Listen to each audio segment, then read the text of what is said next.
right, ladies and gentlemen, welcome out to another episode of Decode Your Reality. My name is Logan, your tour guide, and this is going to be a decode on the cross. Cross decoded, ladies and gentlemen. What does it mean? The shape, the symbol. How far back can we go? What can we use esoterically to figure out what this shape means, the story? Well, we're going to get into all that kind of stuff, ladies and gentlemen. Here we go. Let's begin with the Greek word for cross, stamos.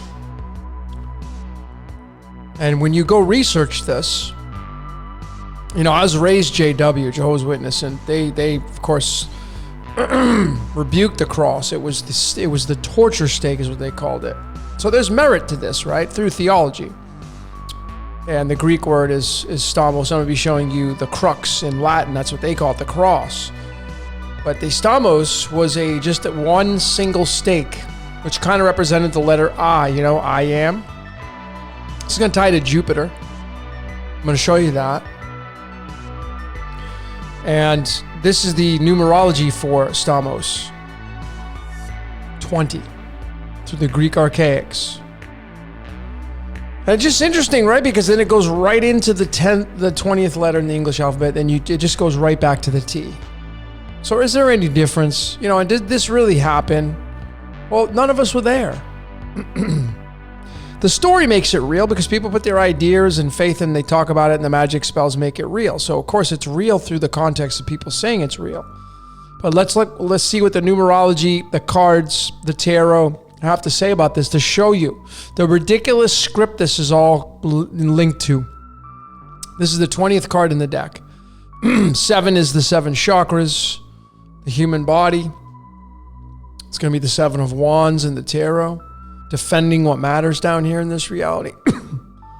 But this is so interesting. It's a judgment card in the major arcana. It's tied to calcium, our bones and teeth.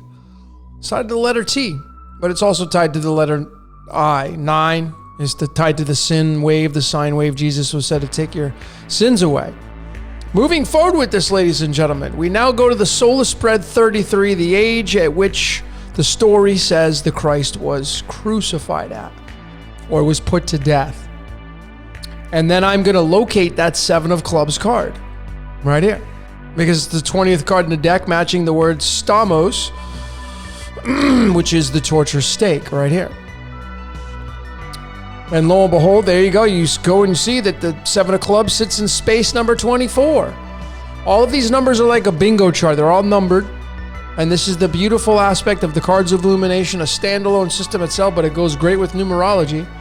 Multiple languages. And there's the Jesus character. Jesus, I feel, came on in the scene in the New Testament, but of course the Yeshua character has merit because a lot of people say it has. And there's the 24 right there. Kind of undeniable, right? See the beauty in the cards? Sits in the Jupiter-Mars line. Let's keep going with this right here. And then we're going to go look at the Jack of Clubs card.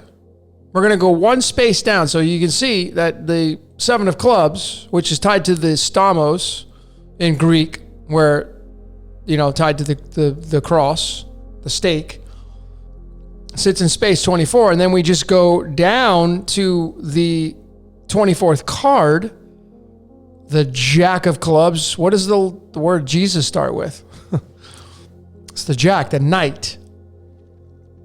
And now you get it in space 17, and now you get the Latinized spelling of the word cross called crux. It's kind of like where this story came from. Greek and Latin. So there you go. Can't miss it. It's pretty easy to see here. Let's keep going with this right here. Let's get into the Church of the Holy, I don't even know how to pronounce this. But there it is, the Church of the Holy, that located in Israel, I believe, or Jerusalem, something like that. And this is the consecration date. Consecrated on the 13th of December, 335. The 13th of December card is that friggin' Jack of Clubs card. Going to the chart for the boilerplate for the cards of illumination. Here it is. Hopefully you have this. Here's the row September. We come down to the 13th, and there is the Jack of Clubs. That's how amazing these cards are, tied to no matter what calendar you want to use. Because obviously this right here wasn't Gregorian. Or at least I don't think it was. No, because that came on the scene in 1585 or whatever it was. So there you go. We converted to the Gregorian calendar, and you can see it doesn't matter. And the 24th card in the deck is tied to the word Jesus in the Greek, where it originated from, one of the origins of where it originated from. So we're going to get into the Latin cross. I got this out of order, but we're going to get into the Latin cross, the crux, and we're going to talk about this, because this is the shape that so many people put their faith in. So many people have hanging around their necks, have it on their wall, put it against their bodies. Maybe you're one of them. What does it mean? Well, let's take a look. Let's look esoterically, et cetera, et cetera. I'm going to go back to the background of the church here. Okay, and I wanted to highlight this. Now, I can't say this is absolutely true. Right? Anybody could have wrote this. But according to the ancient text that I read, the Roman emperor had a dedication to the celestials, Jupiter or Venus. I would say it's more Jupiter, because Jupiter seems to be the father of the sun, the father of the Christ, the father of Helios, the father of Apollo, et cetera, et cetera. I thought this was kind of interesting. But nonetheless, let's move into the September 13th date once again. Okay, the consecration date of this church. And let me see, do I have the... Oh yeah, I wanted to highlight this. You see, this church was the place where Jesus was crucified, buried, and rose from the dead. Okay, 13. That's tied to Allah, by the way. Allah equals 13 in Chaldean. All the same stuff, right? It's all a big Ponzi scheme. And then you have the IHS on the cross. The IHS is the 153. That's how many fish they caught. There's that number 9, right? Tied to the word I, the letter I, the 9. We already showed that in the beginning. The IHS heavily tied to the Society of Jesus. So September 13th occupies, like most days, have 2 digits. You have the common year and the leap year. Every 4 years, there's a leap year. So it's day 256, 257 for the consecration of this church. And look at what we have. You see, that's why when people say, oh no, they changed it. It doesn't, folks, it doesn't matter if October is month 10 or you think it's month 8 or it can't be month 10. Folks, it doesn't matter. What matters is right now. That's what matters. And right now, October is the 10th month. Right? So it doesn't matter. And then you have the Gregorian calendar showing you the 256, 257 day of the year. You add them up, you get the 513. It's a permutation of the 153. You see that? How many fish did they catch, the apostles and Jesus in theology? 153. There you go. There's the story of the fish. Right there on the consecration date of September 13th. That's 913. Okay, there's big significance to that number as well. And then you get into the Vesica Piscis, right? Because the measurements of the Piscis, that's why Jesus was a fisher of men. You have the ichthys. It's 265 going across and 153 measuring the height. So the width is 265, the height is 153. So let's take a look at those. So we had the 153 right here, right on the IHS on the cross. And then on the consecration date, you have the match of that right there. But what about the 265? Well, I mean, it is there, right? It's a permutation, 265th day of the year. It is there, right? Not exactly, but let's get it exact and take a look at what this whole thing means esoterically. Bring the cards in for this shape of the merging of these two circles. So what I have here are the dates on the calendar to match up with the measurement of the Vesica Piscis, which is tied to the cross. The cross is in here. The 265 for the width, the length, and the 153 for the width. We go to the calendar, and we get the cards of illumination that are going to give us the picture, the extension upon the dates. So we have to take a look at, on the Gregorian calendar, we have the common year and the leap year every 4 years. So these right here are the days that are associated with the measurements in leap years, September 21st and June 1st. Leap years right here, okay? And then if we go look at the common years, we're going to get these dates right here. It just moves the date. So September 21st is for leap year for the 265 for the width of this. September 22nd is the 265 for the common year. So there's 4 dates that are involved here. And clearly you can see the scripted reality here with this measurement and the cross, etc., etc. 33 is the age of the death of the Christ. And that's to the leap years for the measurements. 3 of clubs, 3 of spades. And then the common year, September 22nd and June 2nd, you get the 24, and that's the spelling numerology for Jesus, right there, 24 in Greek. Coincidence? You see how dialed in this code is? The Greek language created long before the cards. Then you have the Gregorian calendar. They would have to be in cahoots with everything. And then you have the card creators. They would have to be in cahoots. Folks, so many, you add on these moving parts and another one, you could see the ridiculousness in the script. And then you have, obviously, the esoteric shapes and the fish, the ichthys. Okay? The ichthys right here. So there you have it. Okay? All the measurements using the Gregorian calendar, the calendar that is widely used around the world. And then your typical deck of playing cards. How about that? There it is, the 33, and then the name of Jesus right there. Common year, leap year. No doubt about it. There you go. In the context of the story, written into the source code, 1000%. Okay? I just find it absolutely fascinating how all this stuff works. Let's extend upon this. These 2 cards that represent the leap year, card 16 and card 42, and then you have the common year, card 41 and card 17. When you add all these up, 16 plus 42 plus 41 plus 17, you're going to get 116, which is one of the stable isotopes of tin. Okay? It's going to be 116.90 whatever, but it's also going to be 115 because it's going to round up to 116. That's why I just rounded it up and it's 116. 50 plus 116 is 166. Tetragrammaton in the English is 166. Tin is linked to Jupiter. So where's this 116 in the string of the golden ratio? Bringing it into mathematics to go even deeper, to get another layer, to make this some more solidified. Here it is. You got to go 221 digits into the string of the golden ratio. And the total amount, ladies and gentlemen, to add all these digits up is 1024. What do you see there? The 1, the 2, and the 4 right there.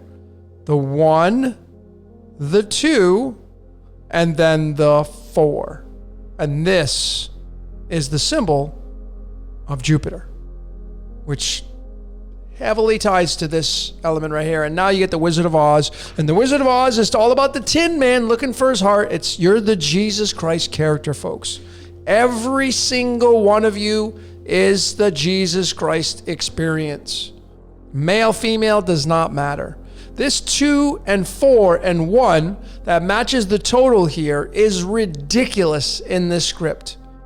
And you want to go a little bit further here, 241, when you go to mathematics and you type it in, most of you should know off the top of your head, 53rd prime number. What is 53 on the periodic table? Iodine. What is the I? It's the stamos. It's the stake that the Greeks said this is what Jesus was impaled on. Right there. Go all the way back to here. Right there. And there it is. And that's the letter, it matches the letter I. Right there. But it doesn't matter. The stake, the cross, you can see that they're all tied together. It doesn't matter. It's going to get you one way, it's going to get you the other. Okay? But you can see how big of an impact Jupiter has in this. And you go back to, this right here, and, does this have any merit now? Okay. Does this have any merit right now? I would say abso-freaking-lutely it does. Mind-blowing, right? Like jaw on the floor. Like, this is purely mathematics. Like, how do you deny this? How do you just say, well, that doesn't fit? Oh, okay, sure. Tin is 415. Man is 415. As a matter of fact, let me just do this on the fly. You can see numerology-wise. Keep your eye on the Chaldean there. Tin is a 415. See it there? Tin. Whoop. Tin is a 415. Just like the word man. 415. Coincidence? No, you're the Tin Man, folks, in The Wizard of Oz. The guy that played it, his name was John Haley. John was John the Baptist. His name, he went by Jack. Jack stuck in the box. Jack is Jesus. That's why it starts with the letter J. It's all a big cosmic joke, folks. It's all tied together. Et cetera, et cetera. Let's keep going with this right here. September 13th, being the 257th day of the year, it leaves 109 days remaining, and it just so happens, what a coincidence, that the full spelling of the church is a 109. That's when it got consecrated on there. Now, the people that consecrated it or picked that day, are they following this script? Do they know this consciously? Perhaps. 109 is the 29. 109, by the way, 109 109 is the 29th prime number, and then 29 is the 10th prime number, and it stops there. And what do we say 10 was? It's man, 41510, but it's also tin. Tin, 415. You see that? Undeniable, folks. You're living in a scripted reality. Oh, I already had it here. So I had covered this in my Octagon for my Patreon. Big shout out to all the Patreons out there. Ultimate Fight, you're in the Octagon, the 8-sided polygonal. There it is, the 109. The church is the Octagon. That's why people fight over religion. 109 is the 29th prime number. 29 is the 10th prime number. The 10th letter in the Hebrew alphabet's the Yod. The Yod He Vah He is right on the 10th card of the tarot. You're fighting. This is it, folks. You're in it. 8-sided polygonal. Tied to CERN. That's what they're using, Large Hadron Collider. They're digging into the quantum with an 8-sided polygonal shape. Go check it out. If you don't believe me, it's right there. So moving into some more information on the cross, and how big it is with the 23. 23 being tied to blood. The word moon equals 23. The moon is the god of sin. Jesus was told to take your sins away. History is 23. Crown is 23. Calvary is 23, where Jesus was crucified at in the story. Okay, 23, 23, 23. The royal star of the lion is the 23. Luckiest number in numerology if you follow a lot of the ancient books on numerology. Here's Golgotha. Here's Golgotha in the Greek. Matches Golgotha in the Chaldean. Huh. You know what that 33 is all about, right? 33, 33. Okay. Then you go to the coordinates, the GPS coordinates on a map of Calvary, Israel, and the GPS coordinates of Bethlehem. So we have the death of Jesus in Calvary, and then we have the birth of Jesus in Bethlehem. And you'll notice that the latitude longitudes are almost identical. They're off just a little bit. So what I decided to do is add them up. All four. And this is the number that we get, 133.9059. And then, as I often do, I'm going to marry those two together, and I'm going to add them up right here. And I'm so glad I did. I've often done this, had some pretty big, results with this. 9192. You ready for this, ladies and gentlemen? Where do you go with this? How about right here? Bam! Right into the golden ratio. The word Jesus equals 18 in the Chaldean. You dump that into the golden ratio, and it occupies digit 91 and 92. There's the 91 and 92. Is that stretching anything? Well, not when you know how to decode and look at the source code. And many of you have these eyes. You're doing this, which is great because more people need to start to see this kind of stuff. 92 being tied to Uranus, 91 being tied to Lucifer, Thomas John Ellis Hooper, the guy they casted to play Lucifer, 91 in numerology. Jesus and Lucifer, folks, I mean, I don't know how you would separate the two. I honestly, at this point, I have no idea how you do that. The 133.9059 was the total GPS coordinates for both the birth and the death of Christ, Calvary, and Bethlehem. The 133 was the standout on the left side of the decimal. That links to this 56 element called barium. Have a barium meal. It's like light being swallowed down. And what about the 56? Well, we're going to come back to that because that's lights, camera, action, but we're going to extend upon the 133. We're going to go 133 digits back into the string of the golden ratio and just look at what the total is. Look at the 2 digits at the very end, the damn 23. It's 606. And what is the latitude, longitude of Bethlehem when you add them up? 31 and 35? 66. You just drop that 0, folks. It's there. It's a permutation of this. This is how tightly woven this story is written into the source code script. Did it really happen? Well, it's really written into the source code script. That is for sure. All right. And again, this is cavalry here. 56. In the Greek modern, 56. Where he gets crucified at, folks. Or was that Golgotha? No, that was...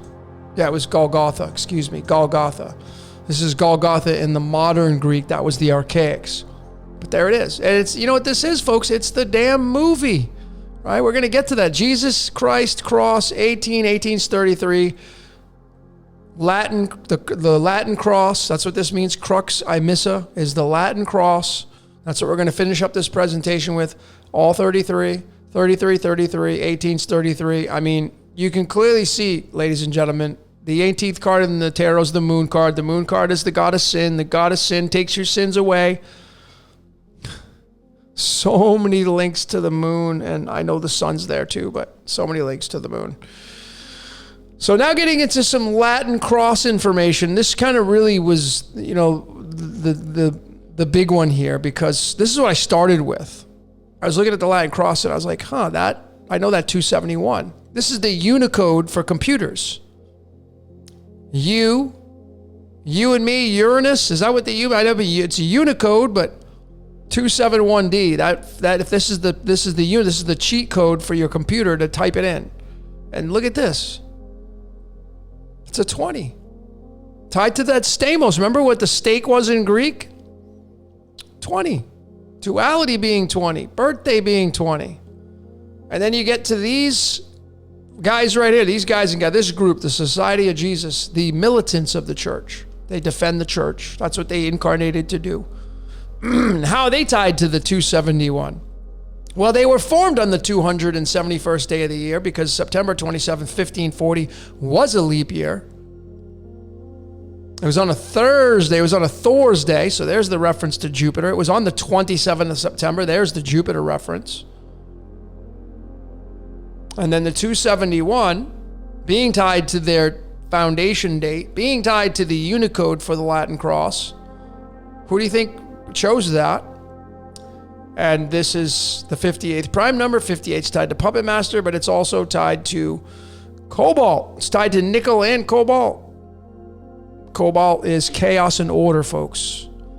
And if you go look at this thing, there's a goblin there and 2 dragons. Okay?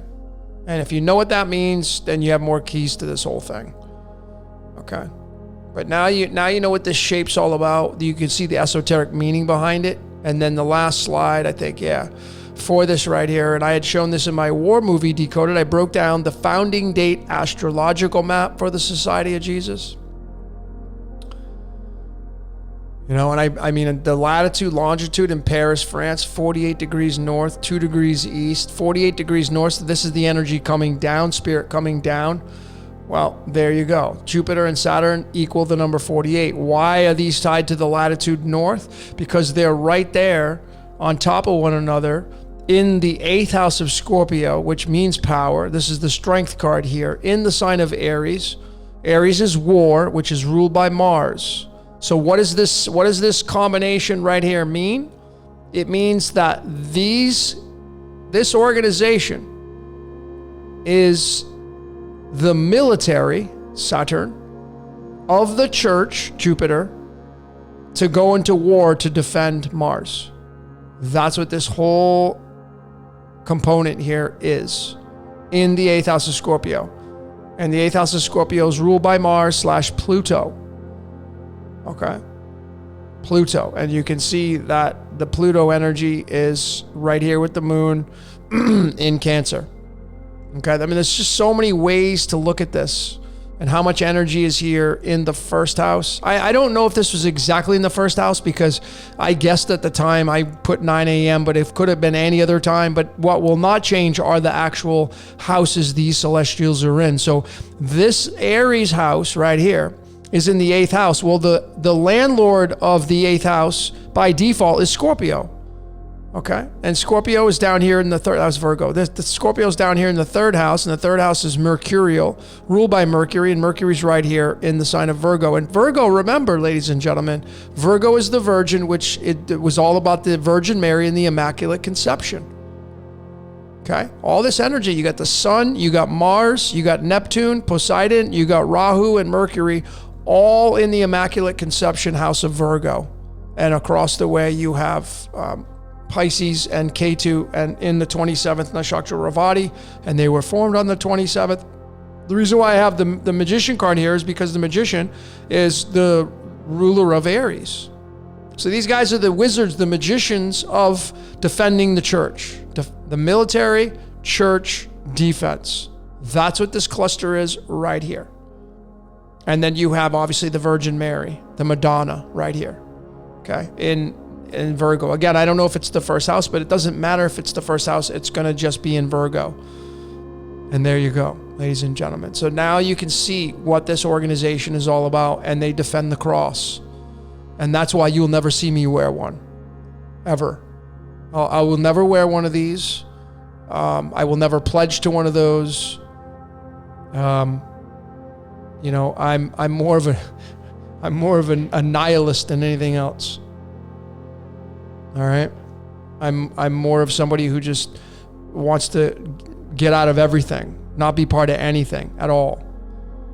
And, you know, big shout out to you, Matt, if you're watching this, Matt Wilson, because it was interesting because Matt Wilson, a fellow decoder, had sent me something on nihilism, and I was studying it and I was researching it. And it just reminded me again of how much I resonate with nihilism. And what is nihilism? Just rising above and getting rid of all the beliefs, everything that is here in this reality. And this is a part of it, folks. You don't need this.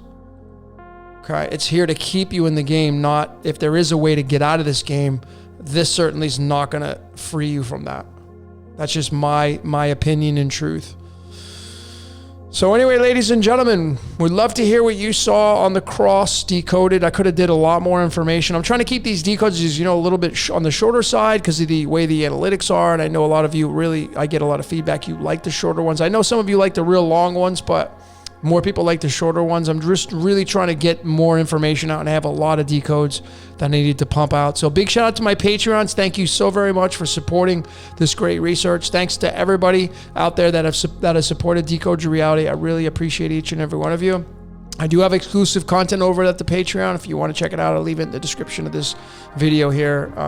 Yes, if you want to become a member. Anyway, ladies and gentlemen, that's all I got for today. My name is Logan, Decode Your Reality. Until next time, we will see you later.